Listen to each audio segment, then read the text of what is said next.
All right, so during the last class, I work on this a little bit for every ceramics class. I have two ceramics classes, and they're on different days. So you always see it in a little bit more advanced state than it was last time we talked. But I spent a lot of time carving out the creases in the hand in here and smoothing them out. I worked a little bit more on all of these fingers. I really did a lot of carving on the chain link and making it look a little bit more like metal and refined. And I did a little bit of carving and smoothing here. So really today is just about that. I'm going to be using my carving tools, my loop tools. I gave you guys a bigger one. I'm going to be using my dry brush to sweep out the carved little shadings. I'm going to be using anything you've collected from home that could be something that would smooth or create a texture. I'm going to be using those tools. And then also a cup of water and a wet brush to start smoothing things out. So we're really rounding the bend here, and we want it to look pretty much finished and cleaned up.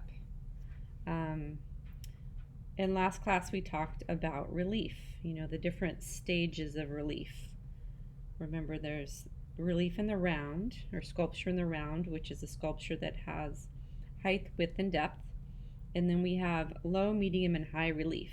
Relief is like the carving or the dimensionality on a sculpture. So examples of that. Low relief would be this texture here, because it's not very deep and it's just creating sort of a visual texture, and it's going to be interesting to watch what the glaze does in those little holes. Medium relief is the carving that I do like on the hand in here, and the veins and the creases in the fingers. And then the high relief are the sculptural elements you've added to your piece, like the chain link and the flower and the arteries, chambers and things.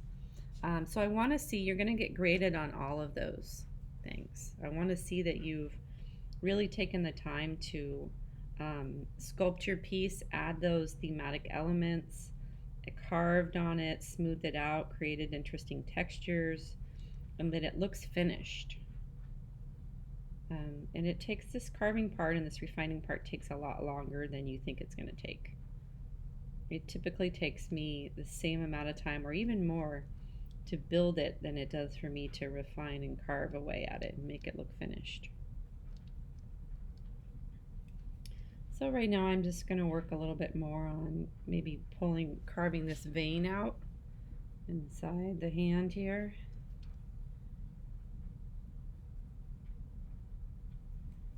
I also, you guys were here for this, I put the vein in the finger here, the vena amoris vein. So I'm going to spend a little time like refining that. And what I mean by refining is going in there with your tool and kind of digging in and maybe making things look a little bit cleaner, skinnier, different texture. Just want to see that you've passed your tools over your piece everywhere. So it's not good enough just to smooth your piece out, and it's not good enough to just take a sharp tool and draw a line. That's just low relief. Okay, so I did see that in some of your pieces that someone just like drew a little vein with their needle tool, their pokey tool, and then called it done. That's just the sketch of what you're going to be carving. So you got to make sure to go in there and make it dimensional. Make it three-dimensional instead of two-dimensional. Spend a little more time on these fingers. Remember too, when you're carving and pushing on something that is sticking out, it doesn't have any support, put your hand on the other side just to make sure that you're not going to snap that off. There is a little bit of a risk in the final stages of your piece of breaking it. Now, if your piece is still really wet and you haven't even gotten it to that drier state, you got to spend some time today and tomorrow getting it to that leather hard state, and then spend the weekend carving on it. So we should be at this point already. But if you're not, you're going to have a little bit more work to do this weekend to get it finished. Do not uncover it and dry it out yet. When you take pictures of your piece, to turn it in, I want to see that it's still leather hard. That tells me that you've worked on it, that you've gone through the process of carving on it.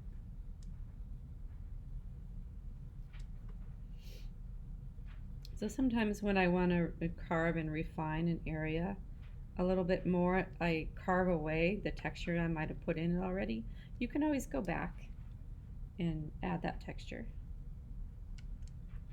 So like after I carve this, I'm gonna go back in with my paintbrush and I'm gonna spend a little time smoothing it out because I want the hand and the veins to look smooth.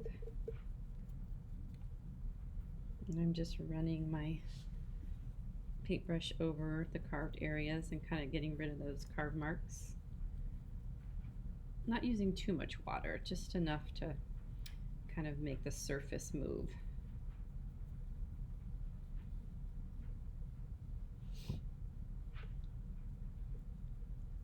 If you by accident break any piece off, if it's still leather hard, no fear, you can still reattach it. Just score it really good and really, really attach it. Maybe even put a Band-Aid coil in the area that you attached.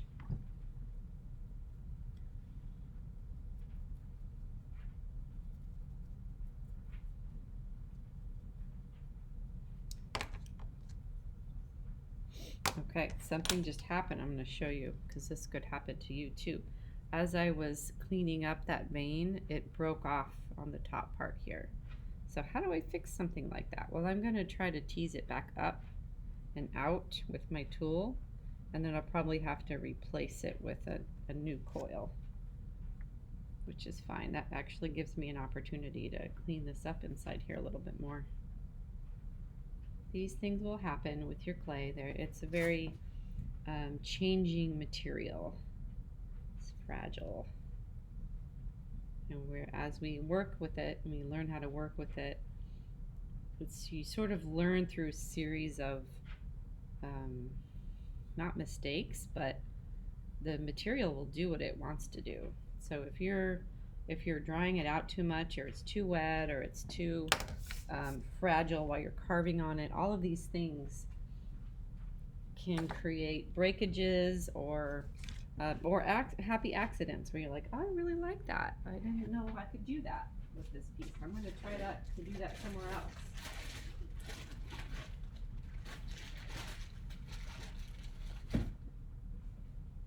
So I'm going to just go back in, and little things like this you can add. You can add back in without it cracking or having issues because your piece is still pretty wet.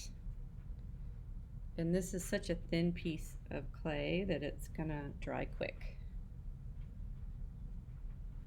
So I think what I'm gonna do to make it stronger, because I kind of learned my lesson there, that was too weak of a piece. So I'm gonna attach it in here, and then I'll probably run it down the hand here so I have more surface area to attach it to, and maybe even attach it to the side of this opening.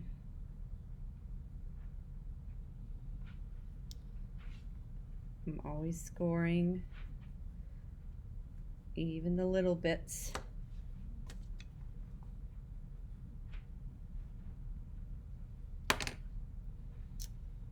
And then, you know, your instinct is to just be like, oh, it's stuck on there, I'm good. Nope. After I stick it on here, I'm going to take a tool. I'm going to melt that into the side. And I'm going to take this little wooden tool or whatever, like a butter knife would work, and I'm going to actually physically attach it, and then I'll fake that edge later, but I have to know that it's attached. Especially a little coil like this could dry so fast and break off very easily if it's not physically attached. Right, and then I can go back in and I can recarve that fake edge to make it look like it's not attached. That's the beauty of these carving tools. Good, so now I know that vein is much better established in that little groove. It's not going to break off, it's not going to crack off.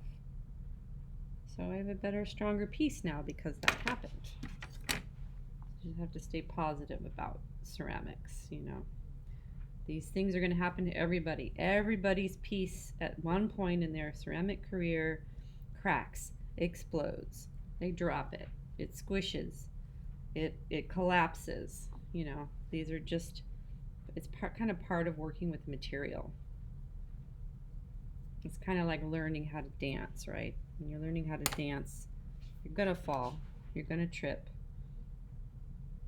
All these things are going to happen. They're just going to make you stronger and better at your craft. All right, cool. So I'm going to kind of show you up close what I did. So I extended the vein into the hand here, and I have it attached all the way through. All right, so I'm going to turn it around and look on this side here. I started this stitch and then I didn't finish this stitch right here. So I think I'm going to finish that just so it looks more complete. And I still have about 5 minutes before Ceramics 2 shows up, so I'm going to keep going. And when we're adding the stitch, the same concept as adding the vein. We have to attach it fully and then make it look like it's not attached later. So I'm going to score the inside of these holes here, and then I'm also going to score along here because I'm going to attach it, and then score the whole coil.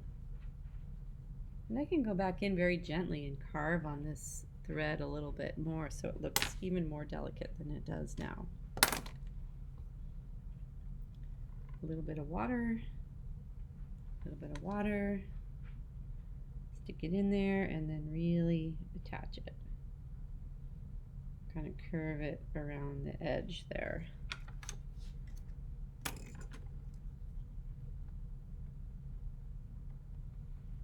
Okay, and then I'm going to take my butter knife or whatever tool I have. I'm going to show you up close here what I'm doing. I'm actually taking the side of that seam and I'm pushing it down and attaching it to the heart. And it doesn't look good at first. You wouldn't want to leave it like this, but it's attached on both sides. This helps it become part of the heart, body of the heart, and so it dries a little bit slower too. When it's its own little coil and it's kind of out there in space, it just dries really quick because the air can get all around it. All right, then I'm going to go in and I'm going to create that fake edge. I'm going to try to show you as I'm carving this. So I'm not digging in so deep that I'm losing my attached area. It's still attached, but it doesn't look like it is. Fooling the eye. It's such a visual artist thing to get good at. We're really good at deception. Fooling the viewer into thinking that something is 3D or has depth to it, or dimension, or illusion, magic, all those things. Visual artists are really good at those things. So I'm going to take my paintbrush and smooth it out.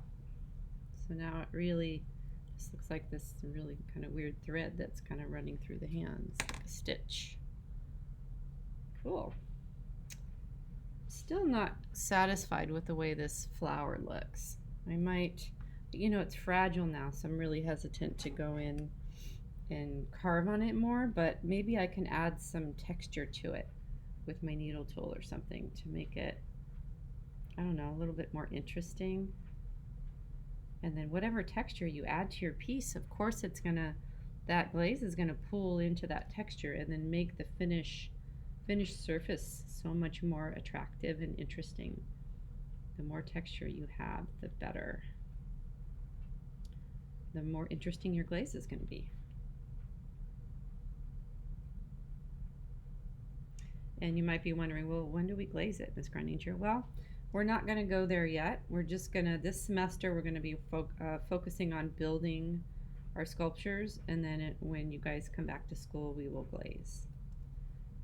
We have to do it that way because glaze is very expensive, and there's really no way for me to give you individual jars of glaze. We can't afford that. Plus, glaze is also something you need to work with in a studio environment where you can clean it up really well. It's not a safe thing to be doing on your kitchen table.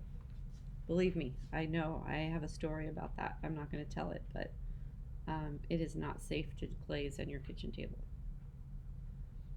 Okay, so see how much more interesting that is, that I've carved these little sort of, I don't know, they look like veins or texture, or what's going to happen with the glaze is it's going to get darker in those little grooves, and it's just going to look neat. Okay, so ceramics 1, I'm rounding the bend on this.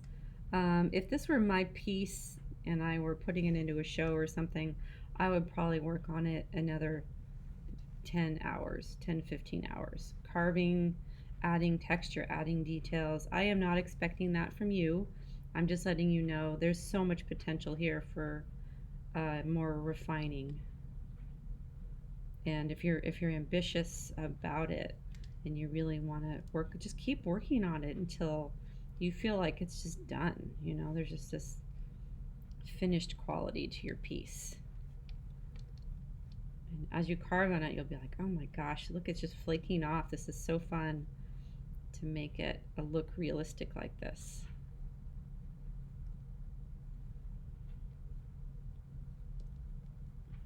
I'm going to go back and forth, right? I'm going to carve a bit. I'm going to smooth a bit so I can get rid of my carve marks and integrate. And then I might go back with my texturizer and get some of those bumps back that I lost when I was carving it. Texture. All right, ceramics 1, you are dismissed. I would like you to come back at, let's see, I want to double check the times. I'd like you to come back at 11:35, ceramics 1, okay? And ceramics 2, we're going to jump into our lid and textures. All right, let me switch gears here and put ceramics 2 sculpture on the table.